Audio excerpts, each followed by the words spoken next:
আমি কলকাতায় মলম বিক্রি করি, আপনারা সকলেই জানেন, কিন্তু বাংলাদেশি টুরিস্ট আসছে না বিধায় আমার মলম বিক্রি হচ্ছে না। এই কারণে আমি চাই বাংলাদেশের মলম বিক্রি করতে। এই প্রশ্ন করব ডাক্তার ইউনূসকে যে আমি কি বাংলাদেশের মলম বিক্রি করতে পারি?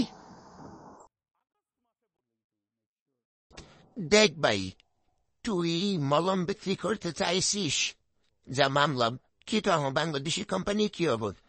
বাংলাদেশে তোর বাংলা মলম আছে, স্কোয়ার কোম্পানি অনেক মলম আছে, এসব মলম কই যাবে? নর্থে বিক্রি করতে দিবি? আর এমনি তোদের ভারত আমরা মলম পাঠাবো না, আমাদের নিয়ে সুদেশীয় মলম অনেক আছে।